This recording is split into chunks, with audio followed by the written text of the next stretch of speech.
وسلم کو اللہ تعالیٰ نے مبعوث فرمایا، اور نبی پاک صلی اللہ علیہ وسلم اپنی دنیوی حیات کو مکمل کر کے مدینہ شریف میں آپ آرام فرما رہے ہیں اپنے روضہ اطہر کے اندر. ایک تو وہ ہمیں پتہ ہے بعثت ہے. اچھا، اس کے بعد یہ ہے کہ آخری زمانے میں نبی پاک صلی اللہ علیہ وسلم کی ایک اور بعثت ہونی ہے، اس معنی میں دوسری بعثت کہ وہ مستقبل میں آخر میں ہونی ہے. اور یہ جو دوسری بعثت ہے یہ مرزا غلام احمد قادیانی بطور ذلی بروزی محمد رسول اللہ ہونے کے، یہ ان کے اندر آ کے اس کی تکمیل ہوئی ہے. اب چونکہ نہ تو یہ ہمارا عقیدہ ہے نہ یہ ہمارا دعویٰ ہے، یہ آپ نے بات جو کی یہ ہمارا ٹائٹل تھا، ٹھیک ہے. اب آپ مجھے بتائیں کہ یہ دو بعثتیں ہونا اور اس دوسری بعثت کا اطلاق مرزا غلام احمد قادیانی صاحب پہ ہونا، یہ آپ کا عقیدہ اور دعویٰ ہے یا نہیں ہے؟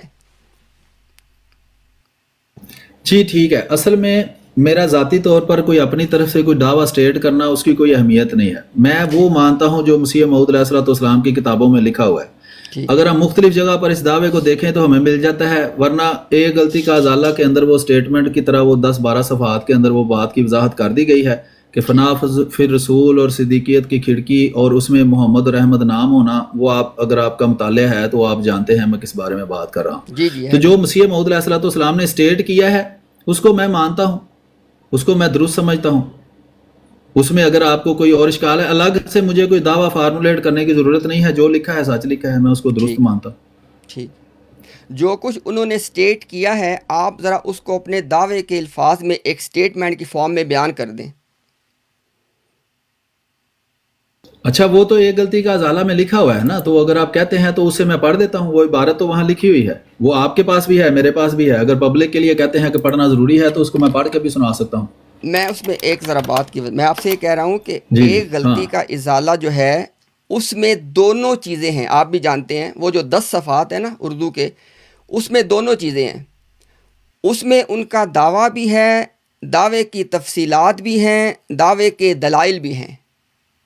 ابھی میں آپ سے کہہ رہا ہوں کہ اس کتاب کے اندر مرزا صاحب نے جو اپنا دعویٰ رکھا ہے، چونکہ جب آپ نے ڈیبیٹ کرنی ہے تو آپ نے دعویٰ کو پیش کرنا ہوتا ہے ایک پروپوزل کی شکل میں، ٹھیک ہے، کہ آپ کہ یہ اس میں میرا دعویٰ ہے، ٹھیک ہے. تو آپ ایک پریسائز سٹیٹمنٹ کی شکل میں اگر آپ ایک غلطی کا ازالہ کو بنیاد بنانا چاہتے ہیں آپ بالکل بنائیں. آپ ایک پریسائز سٹیٹمنٹ کی شکل میں اپنا دعویٰ پیش کر دیں. ہاں، میں نے یہی عرض کیا ہے کہ جو مضمون ہے نا ایک دعویٰ کے طور پر، وہ تو اس طرح کا ہمارا کوئی الگ سے ایک عقیدہ نہیں ہے. وہ مسیح علیہ السلام کی کتب میں جو پھیلا ہوا مضمون ہے اس کا ہی ایک یہ حصہ ہے، جس میں سے اس حصے کو ایک غلطی کا ازالہ میں بھی دہرایا گیا ہے. ٹھیک ہے، تو اس میں جو ایک غلطی کا ازالہ میں مسیح موعود علیہ السلام بیان فرما رہے ہیں وہ میں اس کو درست سمجھتا ہوں جو انہوں نے کہا ہے کہ یہ نبی اکرم صلی اللہ علیہ وآلہ وسلم، مثلا اس میں جو ہے 200 یہ جو روحانیکس ہیں جلد نمبر 18 ہے، 206 نمبر صفحہ ایک غلطی کا ازالہ، اس میں 206 نمبر صفحہ کے آخر پر ہے کہ اس میں صاف طور پر، وہ تو ظاہری بات ہے کہ انہوں نے 7 دلائل بھی اس کے دیے ہیں، لیکن اس کا ڈائریکٹ کوئی الگ سے مسیح علیہ السلام صرف اس کا دعویٰ نہیں کیا کہ وہ دوسری بعثت تھی، وہ دوسری بعثت میں ہوں. وہ مضمون پھیلا ہوا ہے. جو ہمارا یہ مضمون ہے نا جو آپ نے سٹیٹ کیا ہے کہ مسیح موعود علیہ السلام جو ہیں وہ بطور ذلی بروزی محمد رسول اللہ صلی اللہ علیہ وسلم ہونے کے دوسری بعثت کا دعویٰ، تو یہ میں اسی جو آپ نے سٹیٹمنٹ دی ہے نا اسی کو آپ دعویٰ سمجھ لیں کہ نبی حضرت مرزا غلام احمد قادیانی علیہ السلام بطور ذلی بروزی محمد رسول اللہ ہیں اور ان کی دوسری بعثت ہیں. یہی دعویٰ ہے. اگر ہم اس کو آسان الفاظ میں سمجھنا چاہیں تو وہ جو ٹائٹل ہے اصل میں وہ اسی مضمون کی طرف اشارہ کر رہا ہے کہ مسیح موعود علیہ السلام نے اپنی تحریرات میں مختلف جگہ پر اس بات کا اظہار کیا، اس کے مختلف دلائل دیے ہیں، وہ دلائل جو ہیں وہ موجود ہیں. ٹھیک ہو گیا جی صاحب، ٹھیک ہو گیا. ابھی جو آپ نے سٹیٹ کیا ہے وہ آپ کے پاس بھی ریکارڈنگ میں آ گیا، ہمارے پاس بھی آ گیا، تو وہ ٹھیک ہے، ایک سٹیٹمنٹ کی شکل میں آ گیا کہ آپ کا یہ دعویٰ آپ نے رکھا کہ مرزا غلام احمد قادیانی صاحب کو آپ ذلی بروزی محمد رسول اللہ مانتے ہیں اور اس حیثیت میں ان کو نبی پاک صلی اللہ علیہ وسلم کی دوسری بعثت مانتے ہیں، جیسا بھی آپ نے سٹیٹ کیا. تو آپ کا یہ دعویٰ آ گیا، ٹھیک ہے، ٹھیک ہو گیا جی. ٹھیک ہے ٹھیک ہے. ٹھیک ہے. اچھا یعنی اس کو اگر ایک فکرے میں بیان کریں اس سارے مضمون کو تو یہی اسے ایک سمجھ لیں کہ نکلتا ہے. ٹھیک ہے بات. تو اس کی جو تفصیل ہے وہ ساری موجود ہے. جی ٹھیک ہے بات. وہ ظاہر بات ہے کہ جب آپ کے ایک اسٹیٹمنٹ کی شکل میں آپ کا دعویٰ آ گیا اس کو ہم پھر لکھ بھی لیں گے انشاءاللہ. آپ بھی لکھ لیں, ہم بھی لکھ لیں گے جو ابھی آپ نے اسٹیٹ کیا اپنے الفاظ میں. تو ابھی ذرا اس کے اوپر جو ہمارا جواب دعویٰ ہے وہ یہ ہے کہ رسول اللہ صلی اللہ علیہ وآلہ وسلم کی اس معنی میں کوئی نمبر ایک کوئی دو بعثتیں نہیں ہیں, نمبر ایک. نمبر دو, کوئی شخص بھی ذلی بروزی محمد رسول اللہ ہو کے نبی پاک صلی اللہ علیہ وسلم کی دوسری بعثت کا جو دعویٰ کرے ہم اس کو جھوٹا سمجھتے ہیں. یہ ہمارا جواب دعویٰ آ گیا آپ کی ان دونوں سٹیٹمنٹس کے حوالے سے. اچھا صحیح ہے. ویسے جو جواب دعویٰ ہے نا اس میں کوئی اپنی سٹیٹمنٹ دینے کی ضرورت نہیں ہوتی. جو سٹیٹمنٹ ہے نا, ٹھیک ہے. اچھا میں عرض کر دوں ذرا, میں بات مکمل کر لوں. سوری کہ جو سٹیٹمنٹ ہے نا وہ بذات خود ایک دعویٰ ہوتی ہے. ٹھیک. جو دعویٰ ہے نا اس کا جواب صرف انکار ہوتا ہے. مثلا کوئی دنیا کا بندہ بھی کوئی دعویٰ کرتا ہے, اس کے جس کے سامنے وہ دعویٰ کر رہا ہے اس کے لیے صرف انکار ہوا ہے. اگر وہ اقرار کرے تو دونوں متفق ہیں, اس کے بعد ان کی کوئی ڈسکشن کی ضرورت نہیں ہے. اگر ایک بندہ کہتا ہے جی میں آپ کے دعوے سے متفق نہیں ہوں, تب وہ اسے دلیل طلب کرتا ہے کہ مجھے اس کی دلیل دیں. اگر وہ دلیل سے متفق ہوگا دعویٰ مان لے گا, متفق نہیں تو اس پر وہ اشکال پیش کرے گا. تو یہ جو سٹیٹمنٹ دینا ہے نا جواب دعویٰ کے طور پر, یہ بذات خود ایک دعویٰ ہے. یعنی کہ وہ ایک دعویٰ ایسے ہے کہ ہم نے اب دو دعوے کر لیے ہیں, ایک آپ نے دعویٰ کیا ہے ایک میں اپنا دعویٰ ثابت کروں گا, اپنا دعویٰ ثابت آپ کریں گے. تو اس میں وہ پھر خلط مبس ہوگا. خلط مبس اس کو کہتے ہیں کہ دو بحثیں ایک ساتھ شروع کر لینا. تو آپ کے لیے اتنا کافی ہے کہ آپ کہیں, جیسے آپ ایک دعویٰ کریں کہ جی حضرت عیسیٰ علیہ السلام وفات پا چکے ہیں یا زندہ ہیں, میں کہوں گا نہیں میں اس سے متفق نہیں ہوں, آپ اس کی مجھے دلیل دیں. جو بھی دلیل دیں گے میں غور کروں گا, اشکال پیش کروں گا. ایسے ہی یہاں سٹیٹمنٹ میں نے دی ہے کہ میں اس دعوے کو درست مانتا ہوں, میں اس کے دلائل دوں گا, آپ اس کا اشکال پیش کریں, صورت وہی بن جاتی ہے ایٹ دی اینڈ. لیکن اگر آپ ایک سٹیٹمنٹ کی صورت میں ایک الفاظ بیان کرتے ہیں نا, اس کو پھر آپ کے لیے ثابت کرنا ہوتا ہے, وہ پھر آپ مدعی بن جاتے ہیں اس سٹیٹمنٹ کے. تو ایک وقت میں ایک ڈسکشن میں دو مدعی نہیں ہو سکتے. ٹھیک بات. ایک مدعی ہے وہ اپنا دعویٰ پیش کرتا ہے, دوسرا اس کا منکر ہے, ایک سائل اور مجیب بن جاتا ہے, وہ سوال کرتا ہے, دوسرا اس کے جواب دیتا ہے, اس کی وضاحت پیش کرتا ہے. تو بہرحال آپ نے اپنی سٹیٹمنٹ جو دینی تھی وہ بھی دے دی ہے. اصل مقصد تو ہے کہ اس بات کو وضاحت کے ساتھ لوگوں کے سامنے پیش کرنا. جی میں صرف اس کی وضاحت ایک کر دوں. آپ نے جو بات ابھی کی ہے, آپ کی بات بالکل درست ہے اصولی طور پہ, کہ جو منکر ہے اس نے یہ کہنا ہے کہ بھئی میں جو آپ نے بات کی ہے میں اس بات کا انکار کرتا ہوں. اس کے بعد ذرا پھر اگلا بندہ جو دعویٰ کرنے والا جو مدعی ہے وہ پھر دلائل اپنے شروع کر دیتا ہے. یہ آپ کی بات درست ہے. میں نے صرف اس لیے وہ بات کی کیونکہ آپ نے پریسائزلی جب دو سٹیٹمنٹس دیں تو میں نے بھی پریسائزلی ان دونوں سٹیٹمنٹس کا انکار ہی, جیسے آپ نے کہا کہ ایٹ دا اینڈ بات وہی کی ہے. لیکن آپ کی بات درست ہے کہ جب آپ نے دعویٰ پیش کر دیا, ٹھیک ہے, ہمارا اس پہ انکار آ گیا, تو یہ تو بات انشاءاللہ یہاں تک ہماری ہوگی طے کہ آپ کا دعویٰ ہمارے سامنے آ گیا اور اس کے ہم منکر ہیں. ٹھیک ہے جی. ابھی یہ بتا دیں کہ اس حوالے سے چونکہ آپ رمضان میں اس ڈیبیٹ کو کرنا چاہتے ہیں تب بھی بتا دیں, رمضان کے بعد تب بھی بتا دیں. نہیں, رمضان میں بھی کوئی مسئلہ نہیں ہے. اسی ٹائم جس ٹائم میں ہوں, اگر وہ چھٹی کا دن جیسے آج ہے ہفتہ یا اتوار ہو, ہفتہ ہو تو زیادہ بہتر ہے. اس میں یہ ہے کہ وہ اگلا دن فری پھر مل جاتا ہے. اگر اتوار کو کریں تو اگلا پھر کام کا دن ہوتا ہے. تو وہ اپنی سہولت سے آپ بتا دیں, پھر دیکھ لیتے ہیں. تو آپ ہفتہ رکھنا چاہتے ہیں؟ جی جمعہ یا ہفتہ. جمعہ کی شام بھی ویسے ہی ہوتی ہے کہ اس میں بھی اگلا دن فری ہوتا ہے اور ہفتے کو بھی اگلا دن فری ہوتا ہے. تو جمعے کی شام یا ہفتے کی شام جو بھی آپ کو مناسب لگے. ٹھیک ہو گیا انشاءاللہ. ہفتے والا دن تو بتا دیں کون سا ہفتہ چوز کرنا چاہتے ہیں آپ؟ کوئی بھی کر لیں, نیکسٹ ہفتہ کر لیں. نیکسٹ کو رمضان, آج رمضان کی ہمارے پاس 11 ہاں ٹھیک ہے انشاءاللہ.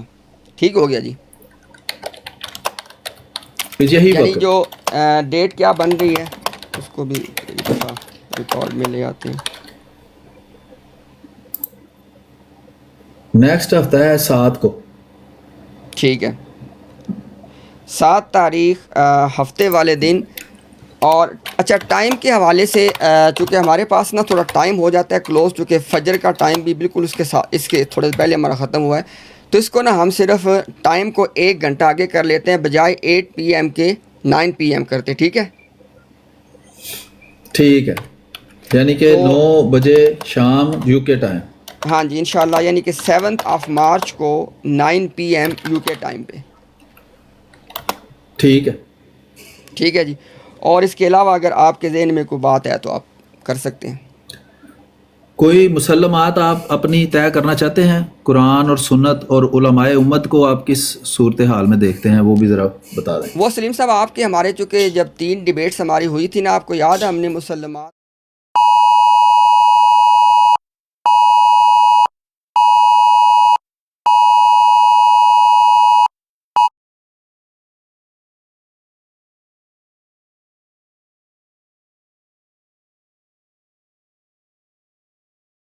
پڑے گا کلپ، میں اس پہ آپ کو بھیج وقت دوں گا، لگے گا. آپ آج بھیج دوں گا. خود موجود ہیں، آج بھیج دیں گے. وہ پھر ہاں آپ پھر وہ اس کو پبلک کو کیسے بتائیں گے؟ ابھی تو آپ کی اور ہماری پبلک بیٹھی ہے وہ نا، پبلک میں وہ تو میں وہ اپنے تو ہم چینل پہ اس کو اپلوڈ کر دوں گا کہ ہمارا جو ڈیبیٹ ہونے جا رہی ہے نا، چونکہ ہماری ظاہر سی بات ہے کہ اس سے پہلے اگر ہماری 3 ڈیبیٹس ہوئی ہیں، اس میں 1 سال شاید اس سے کم عرصہ بھی ہوا ہوگا ابھی، تو نہ تو آپ کے مسلمات تبدیل ہو گئے اس طرح، نہ ہمارے تبدیل ہو گئے. تو انہی مسلمات کے تحت جس تحت ہماری پہلی ڈیبیٹ ہو چکی ہیں اسے بھی ہو جائے گی. ویسے مجھ سے ابھی بھی پوچھیں گے نا، تو میں حضرت نبی اکرم صلی اللہ علیہ وسلم کے فرمان کو، قرآن کو، مسیح موعود علیہ السلام کے کلام کو اور خلفاء کے کلام کو حجت مانتا ہوں. آپ بھی قرآن اور سنت کو تو حجت مانتے ہیں، اس سے تو آپ انکار کریں گے تو ویسے ہی کہانی ویسے ہی ختم ہو جاتی ہے کہ نہ اللہ کے رسول کے فرمان کو نہیں ماننا تو کس کو ماننا ہے. صرف یہ بیان کر دیں کہ کیا علماء امت جو ہے یا صحابہ کرام جو ہے کسی صورت میں وہ مطلب اندر پیش کیے جا سکتے ہیں ریفرنس کے طور پر؟ جیسے ہم اتنا علم تو نہیں رکھتے جتنے علماء رکھتے تھے جو گزرے ہیں، تو اگر قرآن کی کسی تشریح یا رسول کریم صلی اللہ علیہ وسلم کی کسی حدیث کی تشریح کی صورت میں ہم ان کی شروع جو ہیں، جیسے امام نووی وغیرہ ہیں یا دوسری قرآن کی تفسیر کے اندر امام ابن کثیر وغیرہ ہیں جو قرآن کا علم رکھتے تھے، اگر وہ پیش کی جائے تو آپ اس کو بالکل ایکسیپٹ نہیں کریں گے یا ان کو بالکل سننا بھی نہیں چاہیں گے، یا اس کو کچھ نہ کچھ اہمیت آپ دیتے ہیں ان جی اکابرین کو؟ میں بتا دیتا ہوں. اس میں سلیم صاحب آپ کو پتہ ہے ایک اصول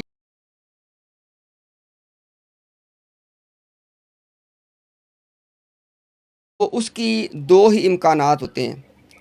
یا تو آپ اس کو لے کے آ رہے ہیں تحقیقی جواب کے طور پہ کہ آپ کا جو مقدمہ ہے آپ اس کو ثابت کرنے کے لیے اس شخصیت کو کوٹ کر رہے ہیں. دوسرا یہ ہوتا ہے کہ آپ اس کو لے کے آ رہے ہیں الزامی جواب کے لیے. وہ کیا ہے کہ آپ ان کی اس بات کو اپنے لیے حجت نہیں مانتے، لیکن دوسرے فریق پہ حجت قائم کرنے کے لیے آپ اس کو پڑھ رہے ہیں. اب دیکھیں ذرا، ہمارے نزدیک جناب محمد الرسول اللہ صلی اللہ علیہ وآلہ وسلم کے علاوہ کوئی شخصیت اپنی ذات میں حجت نہیں ہے. ٹھیک ہے، کسی بھی شخصیت کی کوئی جو بات ہے وہ لی بھی جا سکتی ہے، چھوڑی بھی جا سکتی ہے. جو اپنی ذات میں اپنی ہر چیز کے اندر، جیسے ابھی آپ نے بتایا کہ کتاب و سنت وہ تو ایک طے شدہ بات ہے، تو لہٰذا آپ اگر کسی کو کوٹ کرنا چاہیں میری طرف سے آپ کو پوری آزادی ہے. ٹھیک ہے، لیکن آپ نے اس بات کو واضح کرنا ہے کہ آپ نمبر 1 جس کو کوٹ کرنے جا رہے ہیں آپ اس کو تحقیقی جواب کے طور پہ لا رہے ہیں یا الزامی جواب کے طور پہ لا رہے ہیں. یہ ایک بات. دوسری بات یہ ہے کہ آپ جب کوٹ کریں تو آپ نے اس بات کو اپنے سامنے رکھنا ہے کہ جس کو آپ کوٹ کر رہے ہیں کیا اس کا اور آپ کا مقدمہ ایک ہی ہے. جیسے میں نے ابھی کہا کہ احمدیت کے اندر نبی پاک صلی اللہ علیہ وسلم کی 2 بعثتوں کے حوالے سے ایک بڑا اسپیسیفک مقدمہ ہے. تو اگر ان کا مقدمہ وہ ہے تو بالکل آپ ان کو رکھیے گا کہ دیکھیں جی جیسے ہم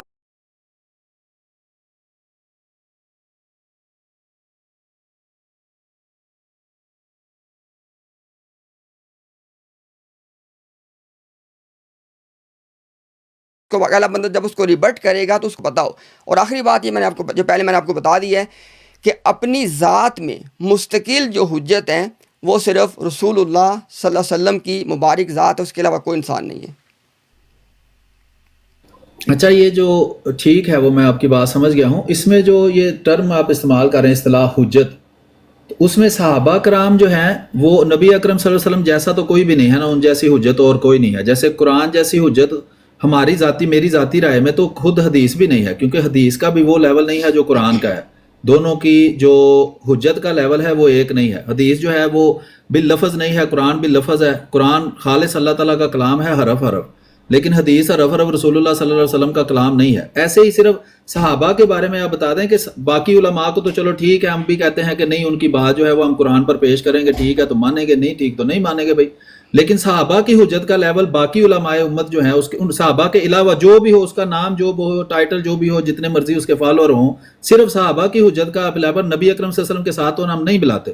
لیکن اس کی حجت کا لیول کیا ہے؟ کیا اس کو بھی ہم قرآن پر ہی پیش کریں گے؟ یا مطلب آپ کے لیے میں پوچھ رہا ہوں، میری ذاتی رائے تو آپ مجھ سے پوچھے تو میں آپ کو بتا سکتا ہوں کہ صحابہ کا جو اگر قول ہوگا یا ان کی جو بات پیش وہ کریں گے، اس کے حجت کا لیول آپ کی نظر میں کیا ہے؟ جی میں بتا دیتا ہوں. دیکھیں اس لیے سر ایک تو یہ نا کہ صحابہ کرام جو ہے وہ مجموعی طور پہ جمہور کے طور پہ ان کا ایک موقف سامنے آ رہا ہے، ٹھیک ہے، اور اس کے بالمقابل کچھ شاذ آراء بھی ہو سکتے. جیسے آپ جانتے ہیں کہ مختلف ایسے مسائل موجود ہیں کہ جہاں پہ کچھ مسائل کے اندر شاذ آراء، جس طرح مثال کے طور پہ دیکھیں نا، جیسے جمع القرآن کے حوالے سے کچھ معاملات میں، کچھ ایشوز میں کچھ صحابہ کی شاذ اقوال، شاذ رائے موجود ہے، لیکن چونکہ جمہور کا موقف وہ نہیں ہے، تو جو صحابہ کے جمہور کا موقف ہے وہ یعنی قرآن کریم کے فہم کے حوالے سے یا نبی پاک صلی اللہ علیہ وسلم سے جو ہمیں بات ملتی ہے اس کی وضاحت کے حوالے سے، ٹھیک ہے، وہ تو جب صحابہ کے جو جمہور کا موقف ہے اس کو کسی بھی دوسرے آدمی کے موقف پہ ترجیح ہے. یعنی اگر صحابہ مجموعی طور پہ بطور جمہور ہمیں ایک موقف صحابہ سے ملتا ہے اور اس کے بالمقابل اس کے خلاف آپ کہہ سکتے ہیں ایک موقف جو ہے وہ کسی اور بندے کا ہے، ٹھیک ہے، تو جو صحابہ کا موقف ہے اس کو ترجیح ہے اوروں کے موقف پہ. ٹھیک ہے، بہت شکریہ. یعنی کہ صحابہ کا جمہور اگر کسی بات پر متفق ہو جائے تو اس کے خلاف اگر اتنا بڑی کوئی عالم ہو، کوئی بھی اس کا نام ہو، ہم اس کو ترجیح نہیں دیں گے، اس پر ہم ترجیح دیں گے صحابہ کے جمہور کے قول کو. اچھا، دوسری دو چیزیں رہ جاتی ہیں، جیسا کہ آپ جو ہیں وہ مجھے نہیں پتا کس چیز سے متفق ہیں یا نہیں، صرف اپنی بات کی وضاحت کے لیے میں پوچھ رہا ہوں کہ بعض لوگ 4 چیزوں کو حجت مانتے ہیں: قرآن کو، سنت کو، قیاس کو اور اجماع کو. تو آپ کی رائے میں اجماع جو ہے وہ کیا حجت ہے؟ شرعی حجت کی میں بات کر رہا ہوں.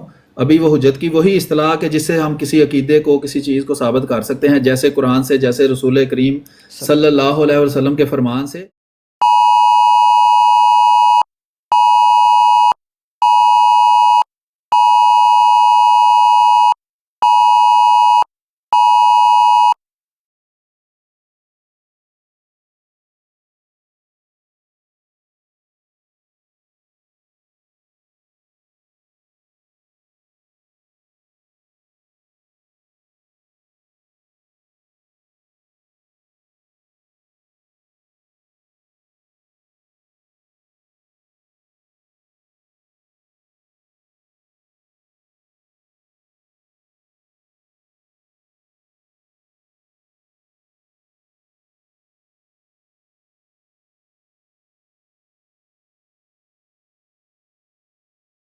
خلفاء، اگر صحابہ کے خلاف بھی مسیح موعود علیہ السلام کا کوئی آ جائے گا تو میں مسیح علیہ السلام کے جو ہے اس کو میں ترجیح دوں گا، کیونکہ وہ روایت، جیسا کہ آپ جانتے ہیں کہ ہم ذاتی طور پر جو احادیث ہیں ان کو ہم، جیسے کہ بعض اہل حدیث فرقے یہ مانتے ہیں کہ وہ قرآن ہی ہے. میں نے ایک اہل حدیث بھائی سے پوچھا کہ بھائی کیا قرآن کے اندر لکھ سکتے ہیں، اتنی وہ معتبر ہے حدیث؟ تو وہ کہتے ہیں ہاں بالکل، جو قرآن کا لیول ہے وہی میں ہم نہیں سمجھتے. مطلب واضح کرنے کے لیے لوگوں کو کہ جو قرآن کا لیول ہے کہ وہ اللہ کا خالص کلام ہے، اس میں کسی انسان کا کلام شامل نہیں، اس میں رسول اللہ کا بھی کلام شامل نہیں ہے، وہ خالصتاً لفظ اللہ کا کلام ہے. لیکن احادیث خالصتاً رسول اللہ کا کلام نہیں ہے. مجھے نہیں لگتا کہ آپ بھی یہ دعویٰ کریں گے کہ وہ لفظاً ہر لفظ اللہ کا ہی، رسول کا کلام ہے، بلکہ وہ کہنے والے جو محدثین تھے وہ کہتے تھے کہ یہ صحابی اپنے الفاظ میں رسول اللہ صلی اللہ علیہ وسلم کے کلام کا مفہوم بیان کرتا ہے، اور اس کا بھی لیول قرآن کریم چونکہ اللہ کی خالص وہی ہے جو رسول کریم صلی اللہ علیہ وسلم نے علیحدہ سے محفوظ کی ہے. اسی طرح حدیثوں کے اندر بعض حدیثیں جبرائیل کے ذریعے، جس کو حدیث قدسی کہتے ہیں، آئی ہیں، اس کا لیول اور ہے. رسول کریم صلی اللہ علیہ وسلم کا اپنا ایز اے انسان کسی چیز کے بارے میں مشورہ دینا، اس کا لیول اور ہے. پھر جس طریقے سے وہ ہم تک پہنچی ہیں وہ قرآن جیسا محفوظ نہیں ہے. وہ مسیح موعود علیہ السلام نے اس کے بارے میں کہا ہے کہ قرآن یقینی ہے اور حدیث ظنی علم ہے. اس لیے ہم کہتے ہیں کہ ہم قرآن جو حدیث ہے اس کو قرآن پر پیش کریں گے. اگر قرآن واضح طور پر حدیث کی نسبت واضح طور پر کسی چیز کو بیان کرتا ہے تو اس حدیث کو پہلے ہم تعویل کرنے کی کوشش کریں گے. قرآن کے مطابق اگر تعویل ممکن نہ ہوگی تو اس کو ہم ریجیکٹ کر دیں گے، اس کو ہمیں ماننا ضروری نہیں ہے، کیونکہ وہ ظنی علم ہے، قرآن کی طرح وہ یقینی علم نہیں ہے. اس سے ہم رسول کریم صلی اللہ علیہ وسلم کی بات کو ریجیکٹ نہیں کر رہے، ہم اس سلسلے کو ریجیکٹ کر رہے ہیں جس سے وہ ہمارے تک پہنچا ہے. باقی جو صحابہ کرام ہیں ان کا بھی یہی ہے کہ صحابہ کرام سے جو ہم تک بات پہنچی ہے وہ بھی چونکہ اسی ظنی طریقے سے پہنچی ہے، اور مسیح موعود علیہ الصلوۃ والسلام جو ہیں ان پر انہوں نے جو رائے دی ہے، تو میں مسیح موعود علیہ الصلوۃ والسلام کی رائے کو ان کی رائے پر ترجیح دوں گا. ٹھیک ہے جی، ٹھیک ہے. اچھا یہ یہاں پہ مطلب پوچھنا چاہتے ہیں آپ اس میں تفسیر؟ جی میں پوچھنا چاہتا ہوں بالکل. اچھا مجھے تھوڑا یہ بتائیں کہ آپ نے ایک اس لفظ استعمال کیا، آپ نے کہا جی کہ ڈائریکٹ قرآن، یہ ڈائریکٹ، اور آپ نے مرزا غلام احمد قادیانی صاحب کو رکھا تیسرے نمبر پہ، تو یہ ڈائریکٹ قرآن کا مطلب کیا ہے؟ اچھا مجھے نہیں سمجھ آئی کیا مطلب ڈائریکٹ قرآن کیا. آپ میں نے دوبارہ بتا آپ نے دیتا کہا ہوں. کہ ایک تو آپ قرآن ہے نا، میں عرض کر دیتا ہوں، میں پہلے جی اسٹیٹ کرتا ہوں، دوبارہ جو میں بات کرنا چاہتا ہوں اس کو میں دوبارہ بیان کرتا ہوں، اگر اس میں کوئی پھر الجھن رہ جاتی ہے تو میں اس کی وضاحت کر دوں گا. ایک تو ہے قرآن کریم کا ٹیکسٹ ہمارے پاس موجود ہے، وہ آپ کے پاس بھی ہے، میرے پاس بھی ہے، ساری دنیا کے پاس ہے، اس پہ ہم متفق ہیں، اس پہ ہمارا کوئی اختلاف نہیں بھی اس میں سے کوئی چیز رہ گئی ہے یا کوئی لفظ آگے پیچھے ہو گیا ہے، اس کا راوی کمزور تھا، اس آیت کا راوی مضبوط تھا. اس کا جیسے رسول کریم صلی اللہ علیہ وسلم پر نازل ہوا لفظ برفظ حرف برف، وہ آپ کے پاس میرے پاس بالکل محفوظ ہے، اس پر میں متفق ہوں کہ یہ واقعی اللہ کا لفظ کلام ہے. وہ ہمارے لیے اس کا ظاہر حجت ہے، جو اس میں بیان ہوا ہے سچ ہے، اس پہ کسی قسم کا کوئی شک و شبہ موجود نہیں ہے، اس لیے وہ حجت سب سے قطعی حجت ہے وہ. اب اس قرآن کے بعد ہے حدیث نبی اکرم صلی اللہ علیہ وسلم کی. بعض لوگ اس میں سنت بھی شامل کر کے اس کو تھوڑا سا الگ کر دیتے ہیں، لیکن ہم رسول کریم صلی اللہ علیہ وسلم سے جو کچھ ہم تک پہنچا ہے وہ جس طریقے سے بھی پہنچا ہے، ایک نقل کے ذریعے، ایک عمل کے ذریعے، جس کو سنت کہا جاتا ہے.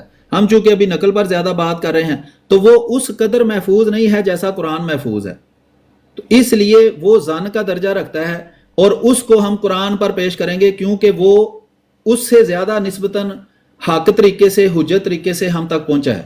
اگر وہ قرآن کے ظاہر کے خلاف ہوگا تو ہم قرآن کے مطابق اس کی تعویل کی کوشش کریں گے، اگر تعویل ممکن نہ ہوئی تو ہم اس کو ریجیکٹ کر دیں گے. مسیح موعود علیہ الصلوۃ والسلام چونکہ خدا تعالیٰ نے اپنی وحی کے ذریعے انہیں قرآن کا اصل تعلیم دی ہے، اگر وہ کوئی حدیث کے خلاف بھی بات بیان کریں گے، یعنی وہ حدیث کی جو تشریح بیان کریں گے وہ ظاہراً خلاف بھی نظر آئے تو ہم ان کو مانیں گے. مثلا حدیث میں کوئی بات مثلا حدیث میں لکھا ہے عیسیٰ ابن مریم آئے گا، مثال میں دے رہا ہوں، تو مسیح موعود علیہ الصلوۃ والسلام نے بتایا چونکہ قرآن کے مطابق وہ عیسیٰ علیہ السلام وفات پا چکے ہیں، اس لیے اس حدیث کی ہم تعویل کی کوشش کریں گے. اگر تعویل ممکن نہ ہوئی ہم اس کو ریجیکٹ کر دیں گے، کیونکہ مسیح علیہ السلام کو اللہ نے وحی کے ذریعے بتایا ہے کہ اس کا یہ معاملہ اس طرح نہیں ہے، اس طرح ہے، اور یہی مقصد ہے ان کا حکم ہونے کا کہ جو وہ فیصلہ کریں گے وہ ہم مانیں گے. یہی بات صحابی کی ہے کہ صحابی چونکہ ہمارے تک ان کے روایات پہنچی ہیں، ان کے اثرات پہنچے ہیں اسی طریقے سے جس طریقے سے حدیث پہنچی ہے. امام بخاری ہوں یا امام مسلم ہوں، انہوں نے بعض اصول طے کیے، اس اصول کے اندر جو بھی بات آ گئی انہوں نے اس کو مان لیا، لیکن انہوں نے اس کی درایت پر بحث نہیں کی کہ اب اس میں یہ اگر بات لکھی ہوئی ہے تو 100% ایسے واقعہ ہوا ہے یا نہیں ہوا، اس کی درایت پر بحث ہی نہیں انہوں نے کی. اگر روایت کے طریقے سے راوی ان کو اپنے اصولوں کے مطابق ٹھیک لگا ہے تو انہوں نے اس کو لے لیا ہے. تو اس لیے مسیح موعود علیہ الصلوۃ والسلام کی بات صحابہ کی قول کے اوپر جو وہ بیان کریں گے ہم حجت سمجھتے ہیں. ٹھیک ہے جی؟ نہیں وہ تو آپ نے پہلے بتایا تھا. اصل میں ابھی جو بات میں سمجھنا چاہ رہا ہوں، میں آپ کی قطع کلامی نہیں کرنا چاہتا کہ آپ بات کر رہے تھے، میں آپ سے بات یہ پوچھ رہا ہوں کہ جس طرح آپ نے حدیث کے حوالے سے بتایا، اب میں آپ کی بات کو ریفریز کرتا ہوں، اگر میں غلط ہوں آپ نے میری اصلاح کر دینی ہے، کہ کوئی حدیث لینی ہے کہ نہیں لینی احمدیت میں یہ مرزا صاحب بتائیں گے. اسی طرح جو حدیث لینی ہے اس کا مفہوم کیا ہے یہ بھی مرزا صاحب بتائیں گے. یہ بات ٹھیک کی ہے میں نے اب؟ جی بالکل. مسیح موعود علیہ الصلوۃ والسلام قرآن کی بھی وہی تشریح ہم مانیں گے جو نہیں، وہ میں پہلے بتائیں گے. حدیث کی ذرا بات مکمل کر لوں نا، یہ دو باتیں میں نے ٹھیک کی ہیں. حدیث بھی وہی بات ہے، میں نے ساتھ ایڈ کر دیا ہے نا تاکہ اس کو بھی کوئی میں اس اشکال پہ نہ بھی آ رہے. جاتا ہوں، میں اس پہ بھی آ جاتا ہوں. یہ حدیث کی میں نے بات ہاں ٹھیک ہے، وہی ٹھیک ہے بات صحیح ہے، ٹھیک ہو گیا. اچھا اسی طرح پھر جہاں تک تعلق ہے قرآن کا، قرآن کریم جو ہے آپ نے چونکہ پہلے کہا تھا، چونکہ آپ نے نا پہلے جو ترتیب بیان کی ہے وہ میری اصلاح کر کے میں غلطی کر رہا ہوں، تو آپ نے کہا ہے کہ قرآن، حدیث اور اس کے بعد مرزا صاحب، یہ آپ کی ترتیب تھی پہلے جو آپ نے بیان کی تھی؟ نہیں، وہ اس میں یہ ترتیب کا مقصد یہ نہیں تھا کہ میں حدیث کے ظاہری الفاظ کو مسیح موعود علیہ الصلوۃ والسلام کے کلام پر حجت سمجھتا ہوں کہ وہاں یہ لکھا ہے، انہوں نے یہ کہا ہے تو میں کہوں گا نہیں میں حدیث مانوں گا. میری بات سمجھے ہیں؟ وہ ترتیب صرف گنتی میں تھی کہ 1 2 3 4. اچھا، لیکن اس سے یہ ضروری نہیں ہے کہ حدیث جو ہے اس میں وہ ضمنی طریقے سے ہم تک جو بات پہنچی ہے اور مسیح علیہ السلام کو وحی کے ذریعے اللہ تعالیٰ نے ایک بات بتائی ہے، تو میں اب اس حدیث کو مان لوں گا. سمجھے میری بات؟ اس کے ظاہر کو، اس کی جو تشریح مسیح موعود علیہ السلام کو اللہ نے وحی کے ذریعے بتائی ہے وہ حدیث پر بھی ہو جاتا ہے. وہ کیونکہ حدیث ضمنی طریقے سے پہنچی ہے، ہم اس کو مانتے ہیں کہ قرآن قطعی اور یقینی ہے. اگر قرآن کے ظاہر سے ایک بات ثابت ہو جاتی ہے تو اس پر کوئی چیز حجت نہیں ہے. یعنی مرزا صاحب جو ہیں وہ حدیث کے اوپر قاضی اور حکم ہیں. جی جی بالکل، ہاں جی ٹھیک ہے. اچھا، اب ذرا بات واضح کر رہے تھے قرآن کریم کے حوالے سے. تو قرآن کریم کی آیات کا صرف وہی مفہوم احمدیت میں درست ہے جو مرزا صاحب نے سمجھا. ٹھیک ہے. جی جی بالکل. تو جب آپ قرآن کریم کی کوئی بھی آیت لے کے آئیں گے تو اس میں مفہوم آپ مرزا صاحب کا پیش کریں گے. اگر موجود ہوا تو ان کا پیش کریں گے. جی بالکل. اور ان کے خلاف اس کا مقصد یہ ہے، بات سنیں، میں عرض کرتا ہوں. دیکھیں، میں ذاتی طور پر روحانی خزائن، مکتوبات، ملفوظات، اشتہارات و اعلانات، یہ ٹوٹل کلام ہے مسیح موعود علیہ السلام کا. اور دنیا میں کوئی بندہ آج تک ایسا نہیں ہوا جو اس سارے کلام کا حافظ ہو کہ نہیں میں نے جی صفحہ نمبر 1 سے لے کر آخری صفحے تک یہ چاروں مجموعے حفظ کیے ہوئے ہیں. میں ذاتی طور پر جتنا میرا مطالعہ ہے اس کے مطابق اپنی رائے پیش کروں گا. اگر اس کے خلاف مسیح موعود علیہ السلام کا واضح کلام موجود ہو اور مجھے پیش کر دیا جائے تو میری کوئی رائے نہیں ہے. میری وہی رائے ہے جو ان کی رائے ہے. یعنی ان کی بات میں لوں گا، میں اپنی بات پیش نہیں کروں گا. اگر کسی چیز کے بارے میں ان کا کوئی کلام نہیں مجھے مل رہا، پھر میں قرآن کریم کی تعلیم کے مطابق، نبی اکرم صلی اللہ علیہ وسلم کے فرمان کے مطابق، مسیح علیہ السلام کے کلام کی روشنی میں اپنی رائے پیش کروں گا. میری بات سمجھے ہیں کہ حجت وہی ہے جو مسیح علیہ السلام نے فرمایا ہے. اگر قرآن کی کسی آیت کی انہوں نے کوئی تشریح کی ہے تو میں اپنی تشریح کیسے پیش کر سکتا ہوں ان کے خلاف؟ یہ تو کوئی باشعور بندہ کر ہی نہیں سکتا. میں تو وہی تشریح میں انہی کی تشریح پر تو بات کرنے آیا ہوں کہ وہ انہوں نے جو قرآن کریم کی جن آیات کی جو تشریح کی ہے اس کو میں درست سمجھتا ہوں. اگر کسی کو اشکال پیدا ہوتا ہے کہ یہ تشریح کیسے درست ہے اور اس کی وضاحت وہاں نہیں ملتی، وہ میں کرنے کی کوشش کروں گا. یہی ہے جو ہم کام کر رہے ہیں. جی ٹھیک ہے. یعنی ابھی جو بات میں آپ کی سمجھا ہوں سلیم صاحب وہ یہ ہے، دیکھیں جہاں تک تعلق ہے قرآن کریم کا، جیسے آپ جانتے ہیں کہ آپ کے دوسرے خلیفہ نے مرزا بشیر محمود صاحب نے اس بات کو واضح کر دیا کہ اب کوئی قرآن نہیں سوائے اس قرآن کے جو مسیح موعود کی روشنی میں نظر آئے. وہی بات آپ نے اپنے الفاظ میں بیان کی ہے. تو اب جب قرآن کریم کے حوالے سے بھی جو اتھارٹی، دیکھو زیادہ قرآن کے ٹیکسٹ کا تعلق ہے، قرآن کے ٹیکسٹ کا تو کوئی بھی انکار نہیں کر سکتا، وہ تو سامنے موجود ہے سب کے. جو خود کو مسلمان ہونے کا دعویٰ کرے گا قرآن کے ٹیکسٹ کو تو اس کو ماننا ہی ماننا ہے. بات آ جاتی ہے قرآن کریم کے ٹیکسٹ کی تفسیر اور اس سے استدلال اور استنباط کرنے کی. تو جہاں تک تعلق ہے قرآن کریم سے استدلال اور استنباط کا، وہ بھی مرزا صاحب الٹیمیٹ اتھارٹی ہیں. جہاں تک احادیث کا تعلق ہے، آپ نے کہا کہ احادیث کے حوالے سے مرزا صاحب اس پہ حکم اور قاضی ہیں، بھلے وہ اس پہ حکم لگانا ہو، بھلے اس کا فہم پیش کرنا ہو. جہاں تک صحابہ کے اقوال کا تعلق ہے یا ان کے فہم کا تعلق ہے، اس پہ بھی ذرا جب حدیث پہ مرزا صاحب ہیں تو وہ تو بدرجہ اولا ان کے اوپر وہی ہو گئے. تو اب بات سلیم صاحب یہ آتی ہے کہ پھر مجھے یہ ذرا سمجھا دیں بات کہ پھر یہ آپ کا یہ کہنا جی کہ قرآن، حدیث اور مرزا غلام احمد قادیانی صاحب، یہ ایک بالکل نا بے معنی بات ہو جاتی ہے. میں اس لیے اس کو بے معنی کہہ رہا ہوں کہ جب ساری چیزوں پہ الٹیمیٹلی مرزا صاحب نے سب کچھ کرنا ہے تو آپ کو تو پھر صرف مرزا کا جو کلام ہے وہ پیش کرنا چاہیے صرف. اچھا، میں عرض کرتا ہوں. عرض یہ ہے کہ میں نے پہلے بھی اس بات کی وضاحت کرنے کی کوشش کی ہے. اگر آپ غور کریں تو دیکھیں قرآن کریم کا ٹیکسٹ تو موجود ہے، آپ کے پاس بھی میرے پاس بھی. اس کی اب ایک سمجھ مجھے خود آئے گی. مثلا آپ جیسے کوئی مثال قرآن کی لے لیں، اس سے بعض دفعہ اگر آپ نبی اکرم صلی اللہ علیہ وسلم کی حدیثوں کو فی الحال سائڈ پہ رکھ کر ڈائریکٹ اس کو سمجھنے کی کوشش کریں گے تو بعض دفعہ آپ کے ذہن میں اس کا کوئی اور معنی اور تصور بھی آ سکتا ہے. لیکن جو ہی آپ رسول کریم صلی اللہ علیہ وسلم کا وہ کلام پڑھیں گے تو آپ کہیں گے نہیں، میرا تصور وہ غلط تھا، میں اس کو غلط طریقے سے سمجھا ہوں، لیکن نبی اکرم صلی اللہ علیہ وسلم کے وضاحت کی روشنی میں یا کسی صحابہ کرام کی وضاحت کی روشنی میں اس کا جو تصور میرے ذہن میں آیا ہے وہ میرے ذہن کے ذاتی تصور سے بالکل مختلف ہے. اسی طرح ٹیکسٹ قرآن کا ہی ہے. یعنی کہ یہ نہیں کہ مسیح موعود علیہ السلام قرآن کا ظاہر کچھ کہہ رہا ہے، مسیح علیہ السلام کچھ کہہ رہے ہیں.